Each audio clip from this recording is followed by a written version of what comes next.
Hola chicos, la clase de hoy va a ser sobre circuitos en régimen transitorio, lo que conocemos como circuitos transitorios.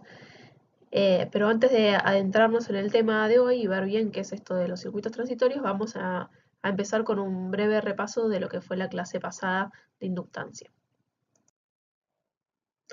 Bueno, la clase pasada lo que empezamos viendo fue este nuevo concepto de inductancia mutua que aparece cuando tenemos dos bobinados que están magnéticamente acoplados entre sí. No importa si están conectados eléctricamente o no, eso no importa. Lo importa es que estén magnéticamente acoplados. ¿Qué significa que estén magnéticamente acoplados? Que el flujo generado por uno de los bobinados, al menos parte de él, sea concatenado por otro bobinado que esté cerca, o sea, físicamente cerca. Entonces, si por el primer bobinado está pasando una corriente que es variable en el tiempo, el flujo que va a generar este bobinado va a ser variable en el tiempo. Entonces, si parte de ese flujo es concatenado por un segundo bobinado, este segundo bobinado va a concatenar un flujo magnético variable en el tiempo. Y por lo tanto, sobre este segundo se va a inducir una FEM. Esa FEM va a ser directamente proporcional a la variación de corriente que pasaba por el primer bobinado.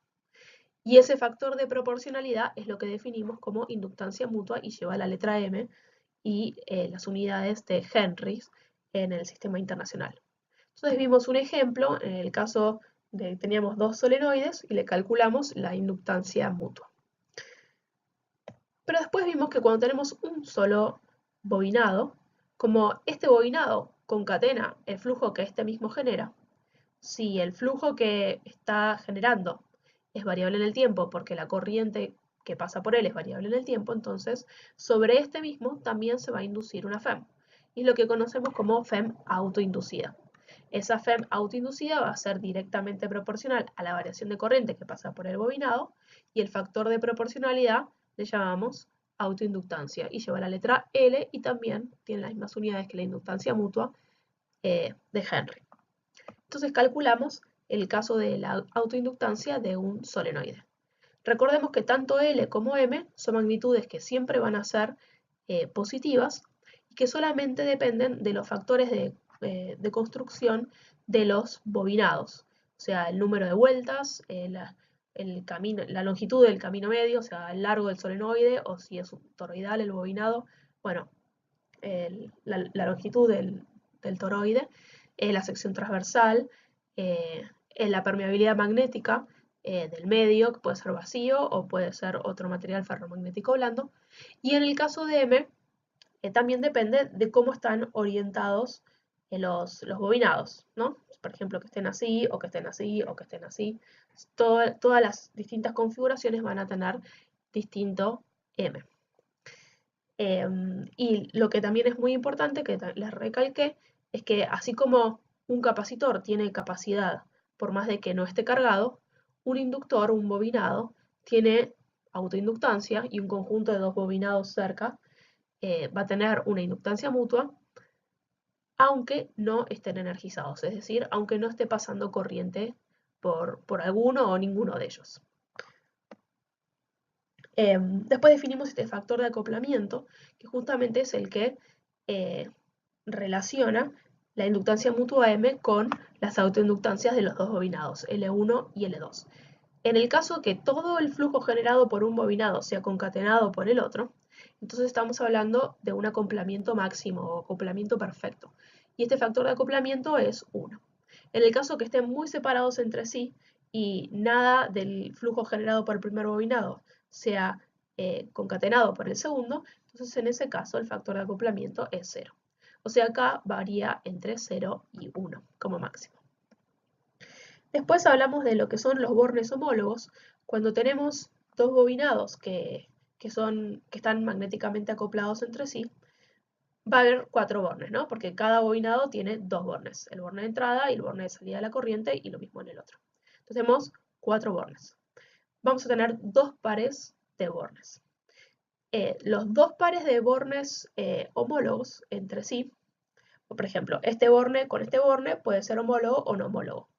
Entonces, estos dos bornes van a ser homólogos, los dos de arriba, digamos, de los dos bobinados, van a ser homólogos, sí, se da el caso que si entrara corriente por estos dos bornes, los dos de arriba, los flujos que generan cada uno de los bobinados tienen el mismo sentido, es decir, son aditivos. Y si estos dos son homólogos entre sí, los dos de abajo van a ser homólogos entre sí.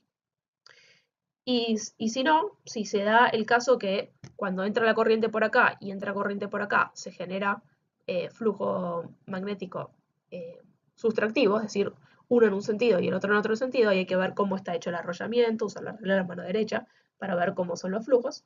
Bueno, entonces en ese caso, estos dos bornes van a ser no homólogos y estos dos bornes van a ser no homólogos. Los homólogos entre sí van a ser los cruzados, este y este. Y lo que hacemos, como en general usamos blanco y negro en las hojas, entonces no podemos marcar cada par de bornes homólogos con distintos colores, porque después sacas la fotocopia y queda 4 puntos negros y no se sabe cuál es homólogo con cuál. Lo que se hace es indicar con puntito solamente uno de los pares homólogos entre sí. Y los dos que no tengan puntito van a ser también homólogos entre sí. Y después, si agarramos un par de punto y no punto, esos van a ser no homólogos entre sí. Bueno, entonces discutimos, vimos distintos tipos de circuitos eléctricos con inductores, vimos que se representaban con esas onditas, y combinamos los inductores de distintas maneras. Por un lado, bueno, siempre magnéticamente acoplados. Por un lado vimos qué pasaba si estaban conectados eléctricamente en serie, es decir, un bobinado a continuación del otro, en las dos situaciones, con los flujos aditivos o los flujos sustractivos. Es decir, que la corriente entrara por bornes homólogos o por bornes no homólogos.